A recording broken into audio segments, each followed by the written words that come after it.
بسم اللہ الرحمن الرحیم الحمد للہ نحمده ونستعینه ونستغفره ونؤمن به ونتوکل علیہ ونعوذ باللہ من شرور انفسنا ومن سیئات اعمالنا من یهده اللہ فلا مضل له ومن یضلل فلا هادی له ونشهد ان لا الہ الا اللہ وحده لا شریک له ونشهد أن سيدنا ومولانا محمد عبده ورسوله صلى الله تعالى عليه وعلى آله وأصحابه وبارك وسلم تسليما كثيرا كثيرا. أما بعد فأعوذ بالله من الشيطان الرجيم. بسم الله الرحمن الرحيم. أم كنتم شهداء إذ حضر يعقوب الموت إذ قال لبنيه ما تعبدون من بعدي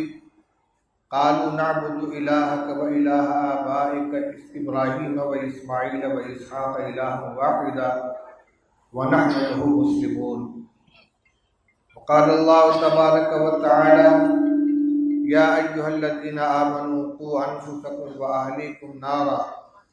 وقودها الناس والحجارة علیہا ملائکۃ غلاظ شداد لا یعصون اللہ ما امرهم ویفعلون ما یؤمرون. صدق اللہ العلی العظیم. محترم علماء کرام، بزرگان ملت، نوجوان بھائیوں، قابل احترام ماں اور بہنوں اور جملہ حاضرین جلسہ، بہت ہی مسرت کا موقع ہے کہ اتنا بڑا مجمع صرف ایک مسئلے کے اوپر اکٹھا ہے، اور وہ مسئلہ ہے اپنے اور اپنے اہل و عیال، موجودہ اور آنے والی نسلوں کی ایمان کی حفاظت اور تاج ختم نبوت کے لیے اپنا سب کچھ قربان کر دینے کا جذبہ اور اس کا عہد. مجھے معلوم ہے کہ اس عظیم الشان جلسے میں مسلکی اعتبار سے مختلف نظریات کے حامل احباب موجود ہیں. ان کے اپنے مسلک و مشرب کے اندر اختلاف ہو سکتا ہے، لیکن اس مسئلے میں سب کے سب متفق ہیں کہ حضرت نبی کریم صلی اللہ تعالی علیہ وسلم کی عظمت، ان کا احترام و مقام اور اس کی حفاظت ہماری سب سے بڑی ذمہ داری اور ہمارا سب سے بڑا سرمایہ ہے. نبی کریم صلی اللہ تعالی علیہ وسلم کی شان اقدس میں کسی بھی جہت سے، کسی بھی عنوان سے اگر کوئی گستاخی کرتا ہے تو وہ ہمارے لیے ناقابل برداشت ہے. ان گستاخیوں میں ایک گستاخی یہ بھی ہے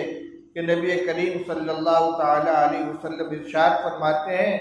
انا خاتم النبیین ولا نبی بعدی، کہ میں تمام انبیاء کا خاتم ہوں، میرے بعد کوئی نبی نہیں آئے گا. اور کوئی کذاب جھوٹا اٹھ کر دعویٰ کرے کہ نہیں میں بھی نبی ہوں اور مجھے بھی اللہ نے آپ کے بعد نبوت دی ہے، اور اس کذب، اس افطرا اور اس جھوٹے دعویٰ کی تصدیق کرنے والا بھی اسی درجے میں نبی کریم صلی اللہ تعالی علیہ وسلم کی شان اقدس میں گستاخی کرنے والوں میں شمار ہوگا. آج کا یہ عظیم الشان مجمع یہ جذبہ لے کر آیا ہے کہ ایسے تمام مفسدین، ایسے ہی تمام باطل دعویٰ کرنے والوں کی ہم سرکوبی کریں گے اور ان کی طرف سے پھیلائی جانے والی غلط فہمیوں کا ہم مقابلہ کریں گے. اپنی اور اپنی نسلوں کی ان کے ایمان کی حفاظت کریں گے. اسی ذمہ داری کا احساس پیدا کرانے کے لیے اور آنے والے فتنے کن کن راستوں سے آتے ہیں ان کا تعارف کرانے کے لیے آپ کا یہ مجمع آج اکٹھا ہوا ہے. میرے بھائی بزرگوں، سب سے پہلے میں ان دو آیتوں کا ترجمہ اور تشریح آپ کے سامنے پیش کروں جو میں نے خطبے کے بعد آپ کے سامنے پڑھی ہے، تاکہ یہ محسوس کریں کہ اپنے ایمان کی حفاظت، اپنے اہل و عیال کے ایمان کی حفاظت اور آنے والی نسلوں کی فکر کتنی اہمیت کی حامل ہے. پہلی آیت جو میں نے آپ کے سامنے پڑھی ہے، یہ پہلے پارہ کے آخری رکوع کے قریب کی آیت ہے. اس میں اللہ جل شانہ ارشاد فرماتے ہیں ام کنتم شہداء اذ حضر یعقوب الموت اذ قال لبنیہ ما تعبدون من بعدی قالوا نعبد الہک و الہ آبائک ابراہیم و اسماعیل و اسحاق الہ واحدا ونحن لہ مسلمون۔ آیت کریمہ کا ترجمہ یہ ہے، اللہ تعالیٰ ارشاد فرماتے ہیں، ہمیں اور آپ کو اور امت مسلمہ کو خطاب کر کے ارشاد فرماتے ہیں کہ کیا تم لوگ اس وقت موجود تھے جب یعقوب کی موت کا وقت قریب آیا؟ حضرت یعقوب علیہ نبینا علیہ السلام کے انتقال کا جب وقت قریب آیا، جب انہوں نے اپنے بیٹوں کو، اپنے لڑکوں کو بلا کر اکٹھا کر کے ان کو خطاب کر کے ان سے یہ پوچھا، ما تعبدون من بعدی، کہ تم میرے بعد کس کی عبادت کرو گے؟ میں تو دنیا سے چلا جاؤں گا، رخصت ہو جاؤں گا، تم میرے بعد کس کی عبادت کرو گے، کس کو اپنا معبود مانو گے؟ انہوں نے کہا نعبد الہک و الہ آبائک، ابا جان آپ اطمینان رکھیں، ہم اسی خدا کی عبادت کریں گے جو آپ کا بھی معبود ہے، آپ کے آباء و اجداد کا بھی معبود ہے، حضرت ابراہیم، حضرت اسماعیل، حضرت اسحاق کا معبود ہے جو اکیلا معبود ہے، وَنَحْنُ لَهُ مُسْلِمُونَ، اور ہم سب مل کر اس کی اطاعت کریں گے۔ میرے بھائیوں ذرا غور کیجئے یہ کون ہیں اور کس سے پوچھ رہے ہیں؟ یہ حضرت یعقوب علیہ السلام ہیں جو خود نبی ہیں، ان کے والد حضرت اسحاق علیہ السلام نبی ہیں، ان کے دادا حضرت ابراہیم علیہ السلام نبی ہیں، اور خود ان کی اولاد کے اندر نبوت ہے، حضرت یوسف علیہ السلام نبی ہیں، اور حضرت یوسف علیہ السلام ہی نہیں بلکہ جتنے انبیاء بنی اسرائیل پیدا ہوئے ہیں وہ سب کے سب حضرت یعقوب علیہ السلام کی اولاد میں سے ہیں۔ بنی اسرائیل حضرت یعقوب علیہ السلام کی اولاد کو کہا جاتا ہے، اسرائیل حضرت یعقوب کا لقب ہے۔ تو بنی اسرائیل وہ انبیاء ہیں جو حضرت یعقوب علیہ السلام کی اولاد میں پیدا ہوئے، جن میں حضرت یوسف علیہ السلام ہیں، حضرت موسیٰ علیہ السلام ہیں، حضرت ہارون علیہ السلام ہیں، حضرت داؤد علیہ السلام ہیں، حضرت سلیمان علیہ السلام ہیں، حضرت یوشع ابن نون علیہ السلام ہیں، حضرت عیسیٰ علیہ السلام ہیں۔ اتنے نبیوں کا باپ، اتنے نبیوں کا جد اعلیٰ، خود نبی کی اولاد، نبی کا پوتا، اس کو اپنے انتقال کے وقت اگر فکر ہے تو کس چیز کی فکر ہے؟ یہ نہیں پوچھتے کہ میرے بچوں تم میرے بعد کیا کھاؤ گے، کہاں رہو گے، کیا کاروبار کرو گے، کیسے زندگی گزارو گے، تمہاری ضروریات کی کفالت کون کرے گا؟ نہیں، فکر ہے تو صرف ایک بات کی فکر ہے، وَتَعْبُدُونَ مِن بَعْدِي، تمہارا ایمان کا کیا ہوگا، تم عبادت کس کی کرو گے، معبود کس کو مانو گے، الہ کس کو مانو گے؟ پوری زندگی ان کی تربیت کے اوپر صرف کی ہے، ان کے ایمان کی حفاظت کی ہے، قدم قدم پر ان کی رہنمائی کی ہے، اور یہ ایمان پشتے نہیں چلا آ رہا ہے۔ ملت ابراہیمیہ کے بانی حضرت ابراہیم علیہ السلام کے پوتے ہیں یعقوب علیہ السلام، اپنے بیٹوں کی تربیت فرمائی ہے، اس خاندان کے اندر نبوت چلی آ رہی ہے، ایمان چلا آ رہا ہے، لیکن دنیا سے جاتے جاتے ان کو فکر ہے کہ اس بات کی کہ میرے بعد میرے بچوں کے ایمان کا کیا ہوگا۔ ضمانت چاہتے ہیں،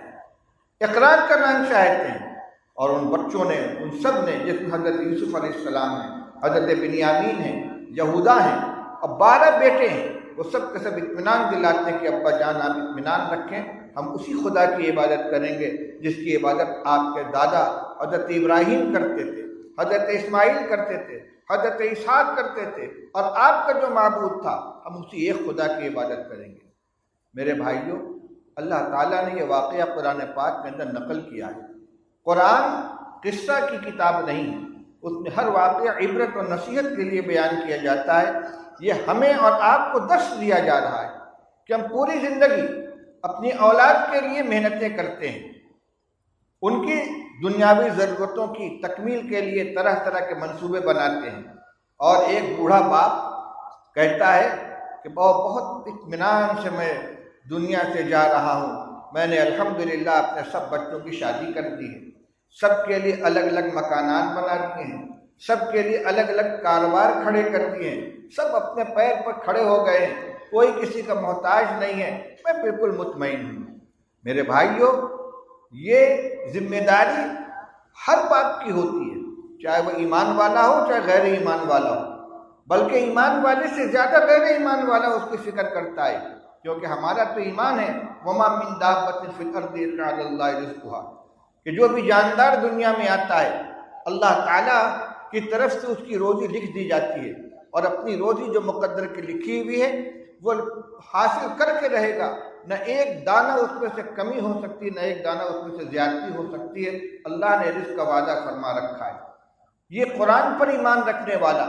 اور اللہ کے فرمان پر ایمان رکھنے والا اس کا عقیدہ رکھتا ہے، اس لیے جتنی محنت کر سکتا ہے کر لیتا ہے، لیکن اس کا ایمان ہے کہ میرا بچہ بھوکا نہیں مرے گا۔ مگر وہ جن کا عقیدہ، جن کے ایمان آخرت کے اوپر نہیں ہے، جو سب کچھ اپنے قوت بازو کا نتیجہ سمجھتے ہیں، وہ سمجھتے ہیں کہ ہم جو کریں گے وہ ہمیں ملے گا، ہم جو محنت کریں گے وہ ہمیں حاصل ہوگی، اور ہم اگر غفلت کریں گے تو محروم ہو جائیں گے، وہ بھی اپنے بچوں کے لیے سارے انتظامات کرتے ہیں، وہ بھی شادیاں کرتے ہیں، وہ بھی مکانات بناتے ہیں، وہ بھی کاروبار اکٹھا کر کے چلے جاتے ہیں، پھر ہم میں اور ان میں فرق کیا ہوا؟ اگر وہی فکر لے کر ہم بھی دنیا سے جا رہے ہیں، جو فکر لے کر وہ جا رہے ہیں، تو ایک ایمان والے اور غیر ایمان والے میں فرق کیا ہے؟ اسی فرق کو دکھلایا جا رہا ہے کہ تمہاری فکر یہ ہونی چاہیے، ساری دنیا کی ضرورتوں کے ساتھ ساتھ یہ سب سے اوپر یہ فکر ہونی چاہیے کہ میرے جانے کے بعد میری اولاد کے ایمان کا کیا ہوگا، ان کا عقیدہ کیا ہوگا، ان کا ایمان محفوظ ہوگا کہ نہیں، ان کے ایمان پہ کوئی ڈاکہ تو نہیں ڈال سکے گا، اس میں کوئی کمزوری تو نہیں آ سکے گی، کوئی ان کو بہکا تو نہیں سکے گا، گمراہی کے راستے پہ تو لے کر نہیں چلا جائے گا۔ پوری زندگی اس کے لیے محنت کی جائے اور آخر میں جاتے جاتے اس کی وصیت کی جائے۔ دوسری آیت کریمہ سنیے، اللہ تعالیٰ ارشاد فرماتے ہیں یا ایھا الذین آمنوا قوا انفسکم واہلیکم نارا، اے ایمان والو اپنے آپ کو اور اپنے اہل و عیال کو آگ سے بچاؤ۔ قوا انفسکم واہلیکم نارا، بچاؤ اپنے آپ کو اور اپنے اہل و عیال کو آگ سے۔ کون سی آگ؟ وقودھا الناس والحجارہ، وہ آگ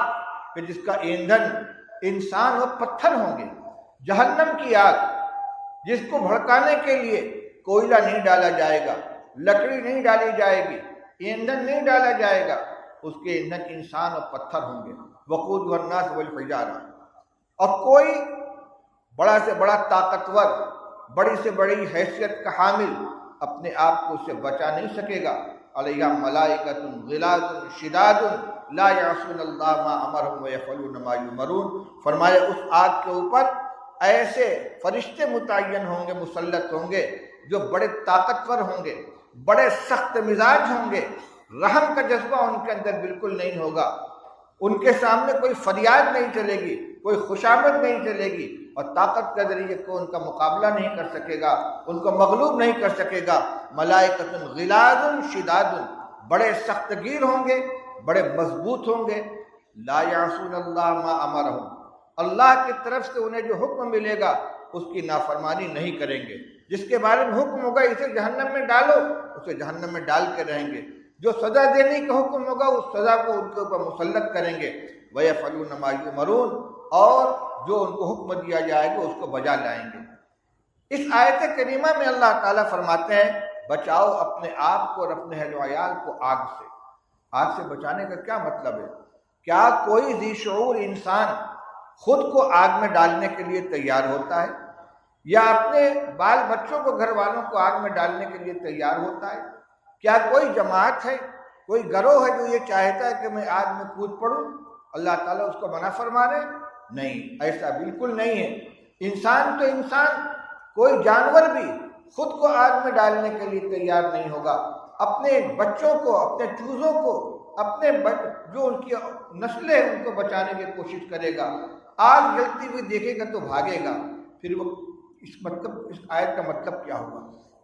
آیت کریمہ کا معنی یہ، اس راستے پر چلنے سے بچو اور اپنے اولاد کو، اہل و عیال کو بچاؤ جس کا آخری انجام جہنم ہے۔ جس راستے پر چل کر انجام کے طور پر تم جہنم میں جاؤ گے، اس راستے سے اپنے آپ کو بچاؤ۔ اور میرے بھائیو، وہ راستہ کیا ہے؟ ایک وہ آگ ہے جس میں جانے والا اس میں سے کبھی نہیں نکلے گا، اور ایک وہ آگ ہے جس میں جانے کے بعد سزا بھگتنے کے بعد وہاں سے نکلنا نصیب ہو سکتا ہے۔ وہ کون سی آگ ہے جس میں جانے کے بعد کبھی نکلنا نصیب نہیں ہوگا؟ وہ ہے کفر اور شرک کے اندر مبتلا لوگوں کے لیے تیار کی ہوئی آگ، اعدت للکافرین، جو آگ اللہ کے باغیوں کے لیے، اللہ کے انکار کرنے والوں کے لیے، اللہ کے ساتھ شریک کرنے والوں کے لیے تیار کی گئی ہے، اس میں داخل ہونے والا کبھی نہیں نکلے گا۔ اور وہ آگ جو گناہگاروں کے لیے تیار کی گئی ہے، ان کے لیے نکلنے کا راستہ موجود ہوگا۔ میرے بھائیوں، عملی کوتاہیاں امت مسلمہ کے اندر عام ہیں۔ آج بے نمازیوں کی تعداد نمازیوں سے زیادہ ہے، داڑھی منڈانے والوں کی تعداد داڑھی رکھنے والوں سے زیادہ ہے۔ امت کے اندر کتنے افراد ہیں جو شراب پیتے ہیں، جو جوا کھیلتے ہیں اور بہت سی غلط کاریوں کے اندر مبتلا ہیں، لیکن ممکن ہے کہ اللہ تعالیٰ ان کو توفیق عطا فرمائے اور وہ مرنے سے پہلے توبہ کر لیں، اپنے اعمال کی اصلاح کر لیں، نیکی کے راستے پر آ جائیں، اور اللہ تعالیٰ تو اعلان فرماتے ہیں ان اللہ لا یغفر ان یشرک بہ ویغفر ما دون ذلک لمن یشاء۔ اللہ تعالیٰ اس بات کو ہرگز معاف نہیں فرمائیں گے کہ اس کے ساتھ کسی کو شریک کیا جائے، لیکن شرک کے نیچے کی جو گناہ ہیں اللہ تعالیٰ جس کو چاہیں گے معاف فرما دیں گے۔ لہذا اگر دنیا میں توبہ و استغفار کی توفیق نہیں ہوئی اور آدمی اسی حال میں دنیا سے چلا گیا، تو بھی اللہ تعالیٰ کی رحمت سے امید ہے کہ انشاءاللہ اس کی بخشش ہو جائے گی، اور اگر بخشش نہ بھی ہوئی تو سزا بھگتنے کے بعد وہ جنت میں داخل کر دیا جائے گا۔ لیکن جو دنیا سے اس حال میں چلا گیا کہ وہ ایمان سے خالی ہے، چاہے اس کا نام عبداللہ اور عبد الرحمن ہو، چاہے وہ خاندانی اعتبار سے مسلمانوں کے گھرانے میں پیدا ہوا ہو، لیکن جن عقائد کے اوپر ایمان کی بنیاد ہے اس میں کسی ایک چیز کا بھی اگر منکر ہے تو ایمان سے خالی جا رہا ہے۔ ابھی حضرت مولانا افتخار احمد صاحب آپ کے سامنے بیان فرما رہے تھے، آپ نے غور سے سماعت فرمایا ہوگا، ہم لا الہ الا اللہ محمد رسول اللہ کا کلمہ بھی پڑھ رہے ہیں، رسول اللہ صلی اللہ علیہ وسلم کو نبی بھی مانتے ہوں، قرآن کو اللہ کی کتاب مانتے ہوں، فرشتوں پر بھی ایمان ہو، جنت جہنم پر بھی ایمان ہو، تقدیر پر بھی ایمان ہو، لیکن ایک چیز کے اوپر ایمان نہیں ہے۔ جہاں رسول اللہ صلی اللہ علیہ وسلم کی نبوت پر ایمان لانا ہے، وہیں آپ کے خاتم النبیین ہونے پر بھی ایمان لانا ضروری ہے۔ آپ صرف نبی نہیں ہیں، آپ نبیوں کے سردار ہیں، آپ خاتم النبیین ہیں، آخری نبی ہیں۔ میں جب یہاں داخل ہو رہا تھا، حضرت مولانا عبد الرحیم صاحب کا بیان چل رہا تھا، انہوں نے مثال پیش کی تھی کہ نبی کریم صلی اللہ تعالی علیہ وسلم نے ختم نبوت کے محل کی تشبیہ مثال کے طور پر سمجھائی ہے کہ ایک شخص نے ایک محل بنایا، بہت خوبصورت محل ہے، لوگ آتے ہیں اس کو دیکھتے ہیں، اس کی تعریف کرتے ہیں، بہت خوبصورت محل ہے، لیکن اس میں ایک اینٹ کی جگہ خالی ہے۔ لوگ حیرت کا اظہار کرتے ہیں کہ اتنا خوبصورت محل ہے مگر یہ ایک اینٹ کی جگہ خالی ہے۔ نبی کریم صلی اللہ تعالی علیہ وسلم فرماتے ہیں اس محل کی آخری اینٹ میں ہوں، وہ آخری اینٹ میں ہوں، میری نبوت کے بعد محل مکمل ہو چکا ہے، اب اس میں کسی اینٹ کے رکھنے کی گنجائش بھی نہیں ہے، جیسے اس میں سے کسی اینٹ کے نکالنے کی گنجائش نہیں ہے، اسی طریقے سے کسی اینٹ کے اضافہ کی بھی گنجائش نہیں ہے۔ تو سب کچھ صحیح ہو، نماز بھی پڑھتا ہو آدمی، تہجد گزار ہو، اسلامی وضاقتہ ہو، داڑھی رکھے ہیں، پاجامہ ٹخنوں سے اوپر ہے، دین کی محنت بھی کر رہے ہیں، لیکن ختم نبوت کے اوپر ایمان متزلزل ہو گیا، کوئی شکیلی آگے آپ کا کان بھر دیتا ہے، اور کوئی گوہر شاہی آ کر آپ کا کان بھر دیتا ہے، کوئی قادیانی آپ کے ایمان پر ڈاکہ ڈالتا ہے، اور نبی کریم صلی اللہ علیہ وسلم کے خاتم النبیین ہونے کا عقیدہ مجروح ہو جاتا ہے، تو یقین رکھیے کہ یہ سارے کے ساری ایمانیات دھرے کے دھرے رہ جائیں گے، اور وہ ایمان کے زمرے سے نکل کر کفر کے دائرے میں داخل ہو جائے گا۔ اور ان اللہ لا یغفر ان یشرک بہ ویغفر ما دون ذلک لمن یشاء کہ جو وعید آئی اس کے اندر چلا جائے گا۔ میرے بھائیوں، آج یہ عظیم الشان اجلاس اسی فتنے کی زہرناکی کو سمجھانے کے لیے اور اپنی ذمہ داری کا احساس پیدا کرنے کے لیے منعقد کیا گیا ہے۔ ہماری مائیں بہنیں بھی یہاں موجود ہیں۔ اس وقت ایمان کو ختم کرنے کے لیے کئی طرح کی کوششیں ہو رہی ہیں،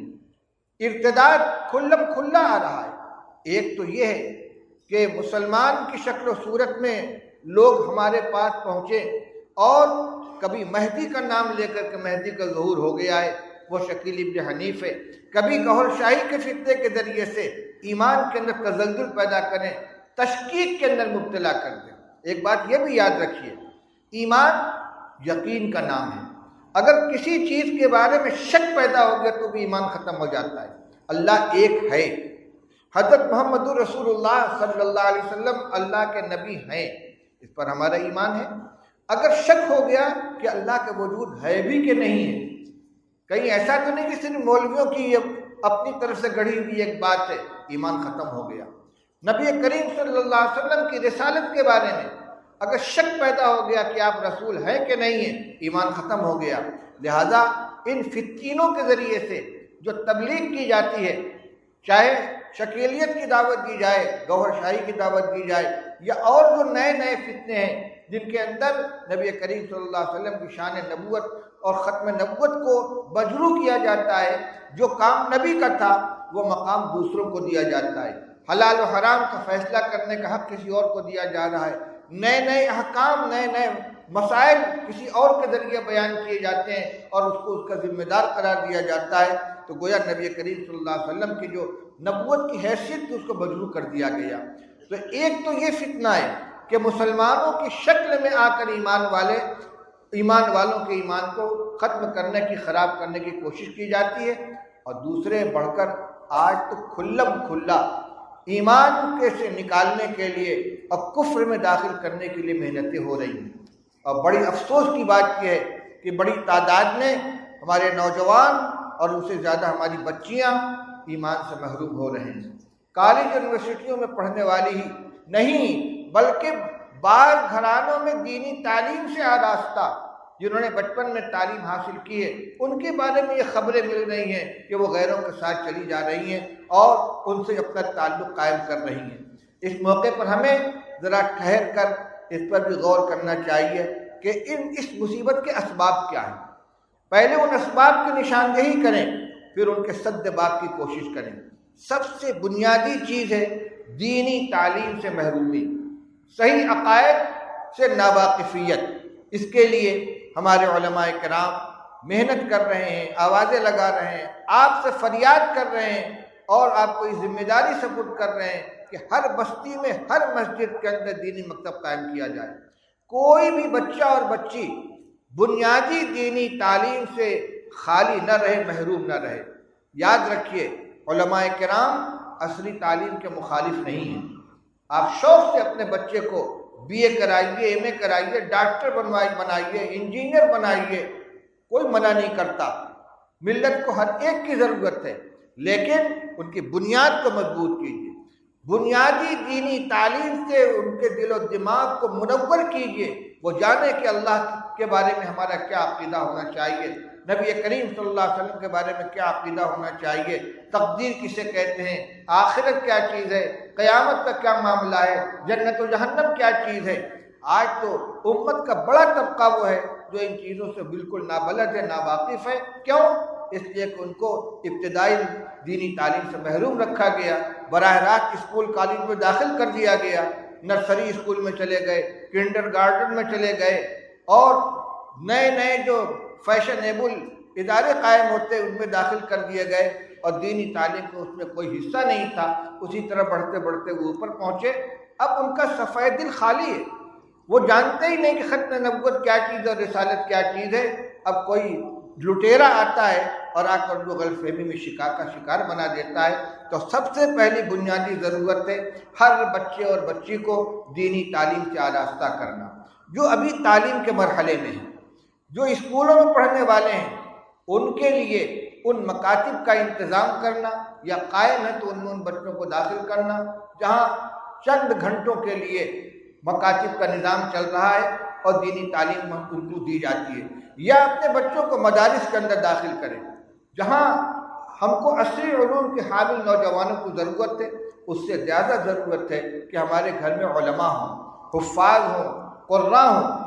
ایک گھر کے اندر اگر ایک صحیح معنی میں عالم موجود ہے، ایک حافظ موجود ہے تو انشاءاللہ اس گھرانے کے ایمان کی حفاظت ہوگی۔ اگر وہ بیدار ہے، حساس ہے، تو اپنے بھی ایمان کی حفاظت کرے گا، اپنے گھر والوں کی ایمان کی بھی حفاظت کرے گا۔ اللہ توفیق عطا فرمائے تو بچوں کو براہ راست مدارس میں داخل کر کے ان کو دینی تعلیم دلائیں، حافظ بنائیں، قاری بنائیں، عالم بنائیں۔ یہ آپ کے لیے صدقہ جاریہ بنیں گے، آپ کے ایمان کی بھی حفاظت کریں گے، آپ کی دینی ضروریات کی تکمیل کریں گے، مسائل بتائیں گے، احکام سکھلائیں گے، اور آپ کے آنے والی نسلوں کی بھی ایمان کی حفاظت کریں گے۔ اسی طریقے سے جو بچے اس عمر سے نکل چکے ہیں، نوجوان بچے ہیں، بچیاں ہیں، ان کے لیے بالغ لڑکوں اور لڑکیوں کے مکاتب قائم کیے جائیں، جز وقتی مکاتب قائم کیے جائیں، امت کے حساس افراد، ذمہ دار لوگ کھڑے ہوں،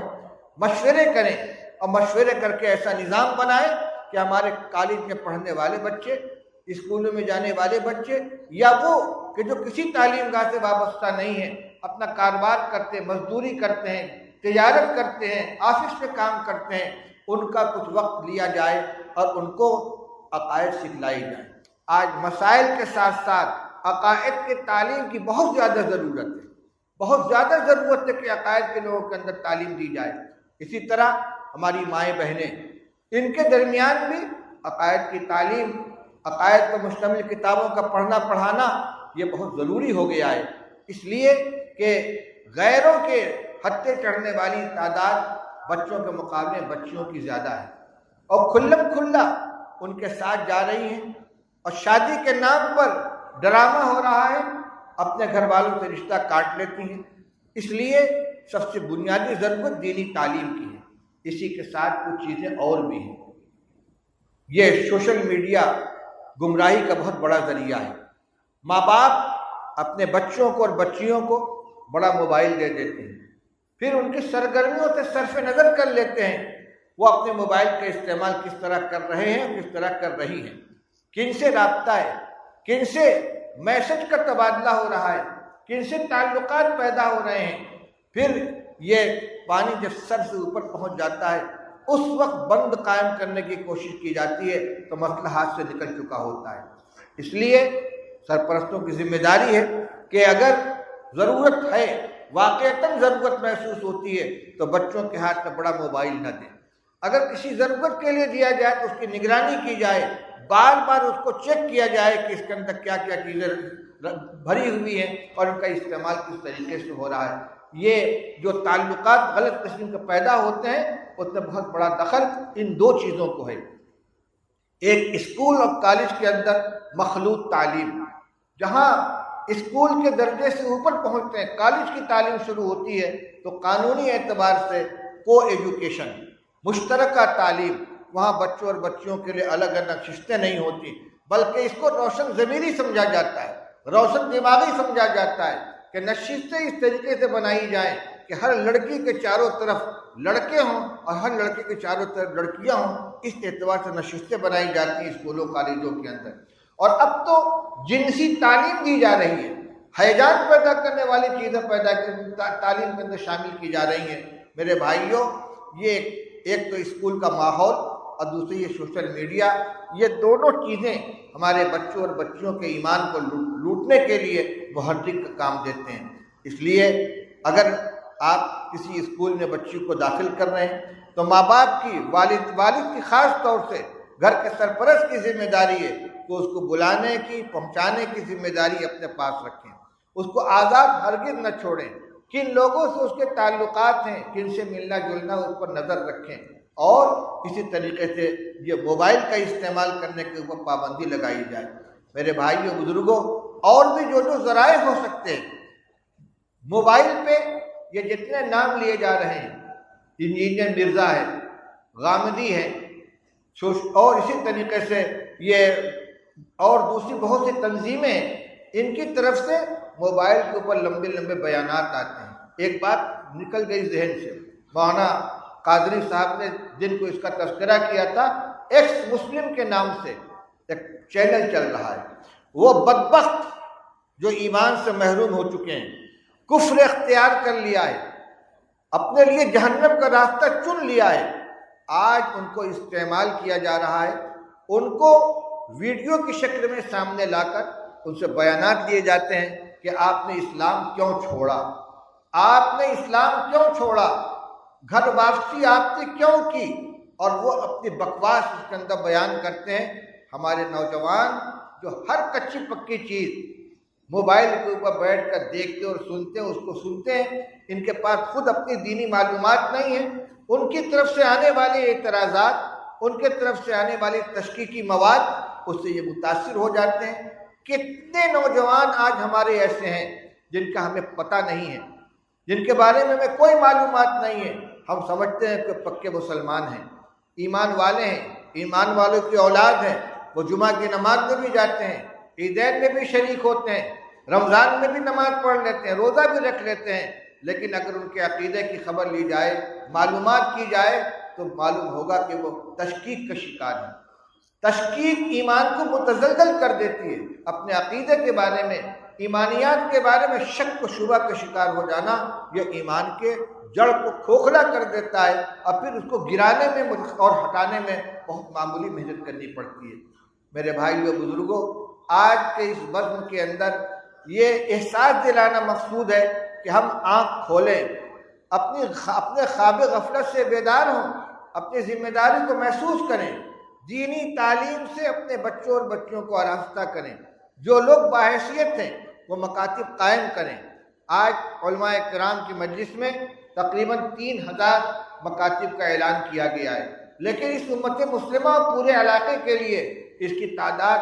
اونٹ کے منہ میں زیرہ سے زیادہ کچھ نہیں ہے۔ یہ بہت معمولی تعداد ہے۔ ہر بستی میں اور ہر بستی کی ہر مسجد کے اندر مکتب ہونا چاہیے، اور کوئی بچہ اور بچی ایسی نہ ہو کہ جس کو بنیادی دینی تعلیم سے محروم رکھا جائے۔ تعلیم الاسلام مفتی کفایت اللہ صاحب کا رسالہ ہے، اور اب تو باقاعدہ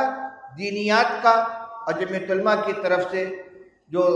دینی تعلیمی بورڈ ہے اس کا پورا نصاب تیار ہو چکا ہے۔ اس میں عقائد کو بھی رکھا گیا ہے،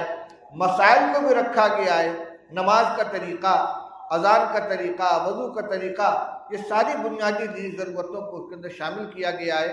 آپ چاہے جمعیت علماء کے نظام سے وابستہ ہو جائیں، چاہے ادارے دینیات کے اس سے نظام سے وابستہ ہو جائیں، اور یہی دو نہیں بلکہ اپنے علاقے کے اندر اگر کوئی تنظیم ہے جو مکاتب چلاتی ہے اس سے جڑ جائیں، یا خود اگر آپ باشعور ہیں، تعلیم کا تجربہ رکھتے ہیں، تو اپنے تجربے سے آپ نظام ایک بنائیں، لیکن مکتب چلنا چاہیے۔ اور اس کے لیے کبھی مالی تنگی حارج نہیں بننی چاہیے کہ معلم کو تنخواہ دینے کے لیے ہمارے پاس پیسہ نہیں ہے۔ ہم اپنے بچوں کے کھانے پینے کپڑے کے اوپر کتنا خرچ کرتے ہیں، بیمار ہو جائیں تو دوا علاج کے لیے کتنا خرچ کرتے ہیں، لیکن ان کے ایمان کی حفاظت کے لیے ہم خرچ کرنے کے لیے تیار نہیں ہیں۔ یہ بہت بڑی محرومی کی بات ہے، یہ بیداری ہمارے اندر آنی چاہیے۔ میں خواتین سے ایک بات اور عرض کرنا چاہتا ہوں۔ یہ معلوم ہوا ہے کہ بعض عیسائی تنظیمیں عورتوں کے درمیان قرض تقسیم کرتی ہیں، اور خاص طور سے ان کا نشانہ خواتین ہوتی ہیں۔ وہ آتی ہیں، ترغیب دیتی ہیں، اور لمبی لمبی رقمیں قرض کے نام پر دیتی ہیں، اور پھر اس کے بعد اس کی قسطیں وصول کرنے کے لیے آتی ہیں۔ اکثر و بیشتر خواتین ان قسطوں کی ادائیگی سے عاجز ہو جاتی ہے، معذوری ظاہر کر دیتی ہیں، تو پھر اس کے سامنے وہ متبادل رکھتی ہیں۔ بڑے خطرناک قسم کے زبان پر لاتے ہوئے شرم معلوم ہوتی ہے۔ کچھ کو تو وہ عزت و آبرو کے سودا کرنے پر آمادہ کر لیتی ہیں کہ ٹھیک ہے تمہارا قرضہ معاف کر دیا جائے گا، لیکن تم کو فلاں جگہ بجانا پڑے گا۔ کچھ وہ ہیں جن کو چرچ میں لے کے چلی جاتی ہیں اور ایمان سے ان کا ہاتھ دھلا دیتی ہیں، ایمان سے ان کو خارج کر دیتی ہیں، کچھ اور غلط چیزوں کے مبتلا کر دیتی ہیں۔ اس لیے گھر میں آنے والی کسی بھی غیر معروف خاتون کو آپ اندر آنے نہ دیں، ان سے کوئی رابطہ نہ رکھیں، اور کوئی بھی خاتون آئے آپ اس سے کہیں کہ آپ ہمارے مردوں سے رابطہ کریں، ان سے بات کریں، ہم کوئی بات نہیں کریں گے۔ عورتیں اول تو ناواقف ہوتی ہیں، نرم دل ہوتی ہیں، جلدی سے متاثر ہو جاتی ہیں، اس لیے اس راستے سے اگر کوئی فتنہ آ رہا ہے تو اس کو روکنے کی کوشش کریں۔ ایسے ہی ابھی آپ کے سامنے یہ بات آئی ہے کہ مختلف قسم کے پمفلٹ علاقائی زبانوں کے اندر شائع کر کے گھروں میں تقسیم کیے جاتے ہیں۔ پڑھی لکھی عورتیں ہیں، بچیاں ہیں، ان کے ہاتھ سے کوئی بھی چھپی ہوئی چیز آ جائے گی اس کو شوق سے پڑھنا شروع کر دیتی ہیں۔ انہی میں وہ گمراہیاں ہوتی ہیں، انہی میں وہ گمراہ کرنے والی باتیں ہوتی ہیں۔ اس لیے ہر کچی پکی بات کو پڑھنے کی کوشش نہ کریں، اور اگر کوئی چیز ایسی ہاتھ میں آ جائے اپنے تعلیم یافتہ شوہر کو، بچوں کو دیں کہ دیکھیے یہ کاغذ آ جائے، اس میں کیا لکھا ہوا ہے۔ میرے بھائیوں بزرگوں، ہم اگر اپنی آنکھ نہ کھولیں گے اور غفلت کی نیند سے بیدار نہ ہوں گے تو آنے والا وقت بہت ہی خطرناک ہے۔ اسپین کی تاریخ اس ملک میں بھی دہرائی جا سکتی ہے، جو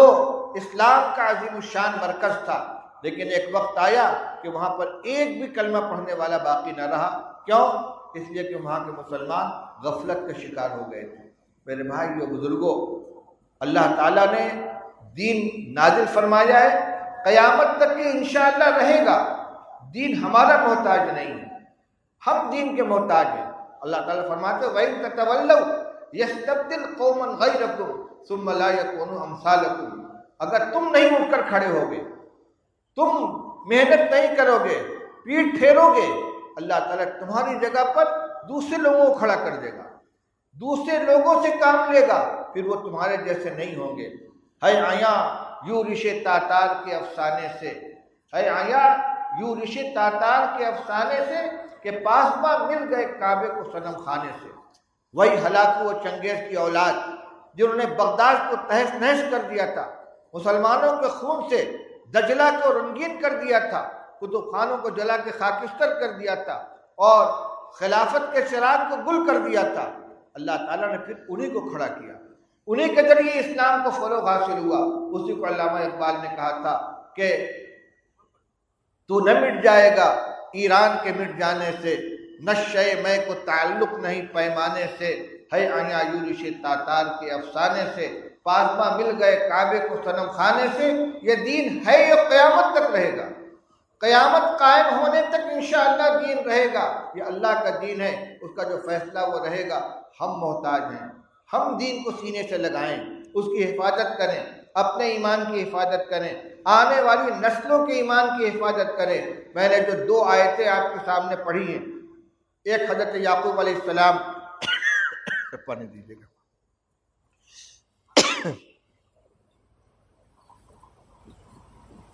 حضرت یعقوب علیہ السلام کا اپنی اولاد سے انتقال سے پہلے یہ پوچھنا کہ تم میرے بعد کس کی عبادت کرو گے، یہ احساس ہم سب کو ہونا چاہیے۔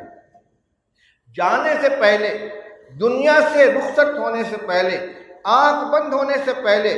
اپنی ساری توانائی صرف کر کے اس بات کا اطمینان کر لیں کہ انشاءاللہ ہمارے گھر میں ہماری اولاد کا، ہماری ذریت کا دین محفوظ رہے گا، ان کو کوئی متزلزل نہیں کر سکے گا، ان کے ایمان کو کوئی ڈاکہ نہیں ڈال سکے گا۔ اسی طرح دوسری آیت کریمہ میں اللہ تعالیٰ نے جو ذمہ داری عطا فرمائی ہے کہ اے ایمان والو،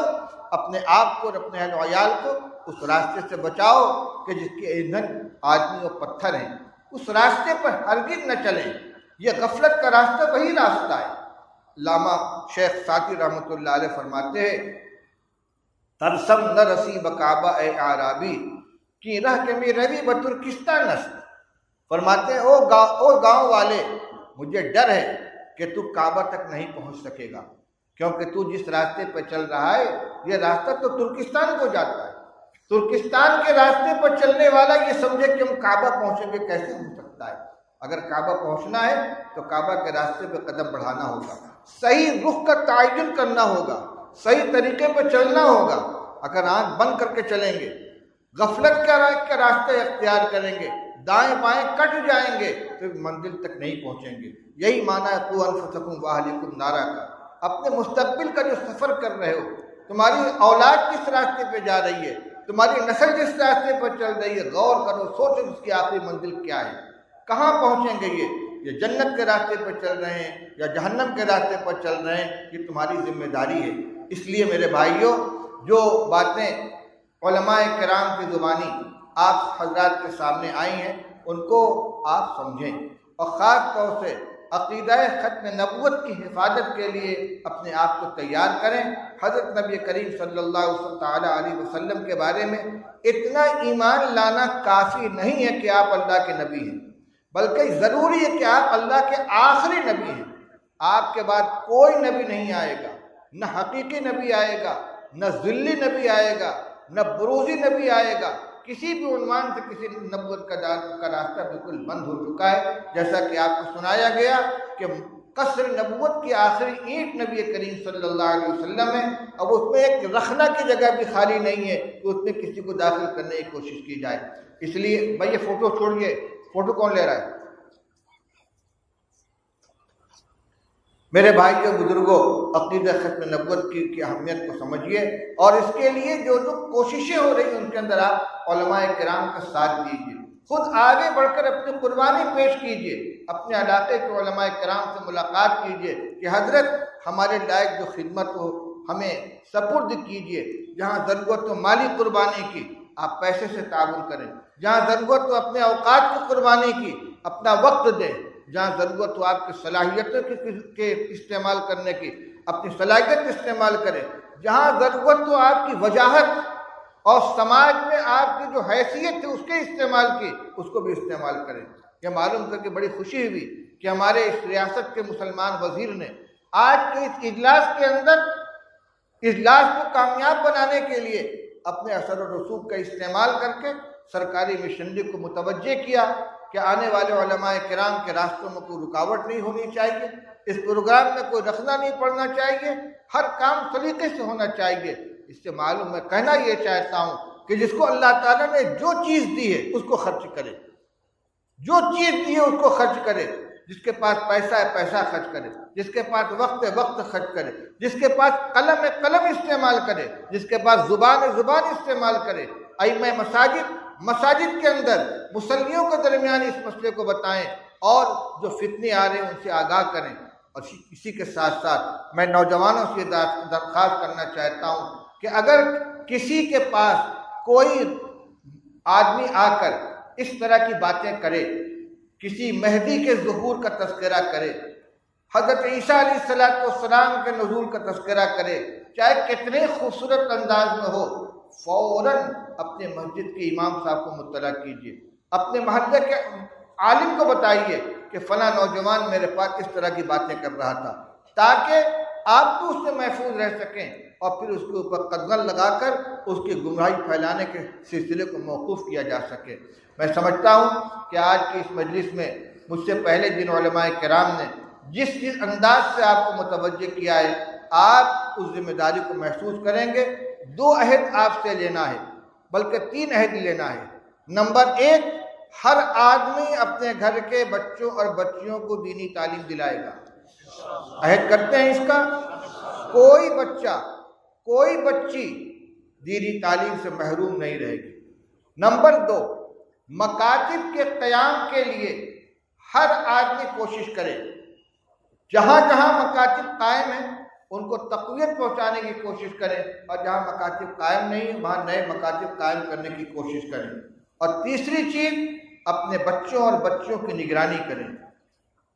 ان کے اگر وہ تعلیم گاہ کے اندر جاتے ہیں اس کی نگرانی کریں، ان کے موبائل کو چیک کریں، ان کے تعلقات کو دیکھیں۔ ہمارے نوجوان بچے گھروں سے نکل کر کوئی رات کو 12 بجے آ رہا ہے، کوئی 11 بجے آ رہا ہے، تفریح کے اندر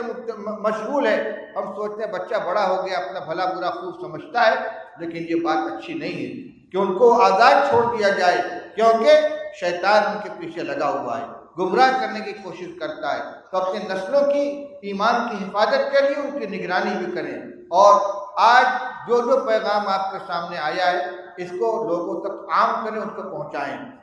مواعظ ختم نبوت کے نام سے جو کتاب شائع کی گئی ہے، اس میں بھی وہ بیانات ہیں جن میں قادیانیت، شکیلیت اور دوسرے عنوان سے جو ختم نبوت کے اوپر حملے کیے گئے ان کی خطرناکی کو بتلایا گیا ہے۔ اس کے علاوہ تحفظ ایمان کے لیے جن باتوں کی ضرورت ان کو ہی بتلایا گیا ہے۔ یہ کتاب زیادہ سے زیادہ گھروں کے اندر پہنچنی چاہیے، اور گھروں میں خواتین کے درمیان ان کو پڑھ کر سنایا جائے، ان کو واقف کرایا جائے، تاکہ اگر کوئی خاتون خدا نخواستہ گھر میں آ کر ان کے ایمان کو متزلزل کرنے کی کوشش کرے تو ان کے پاس معلومات ہوں، وہ اس کا جواب دے سکے۔ بس ان کلمات کے ساتھ میں اپنی گفتگو ختم کرنا چاہتا ہوں، اجازت چاہتا ہوں۔ اللہ تعالیٰ آپ حضرات کے جمع ہونے کو قبول فرمائے۔ یہ جوش و جذبہ اور یہ اظہار عقیدت و محبت جو اس وقت ہمارے سامنے آ رہا ہے یہ وقتی نہیں ہونا چاہیے، ان سب کا استعمال اس مقصد کی تکمیل کے لیے ہونا چاہیے جس کے لیے آج کا جلسہ منعقد کیا گیا ہے اور جس کے لیے آج کے سامنے پروگرام رکھے گئے۔ وآخر دعوانا الحمدللہ رب العالمین۔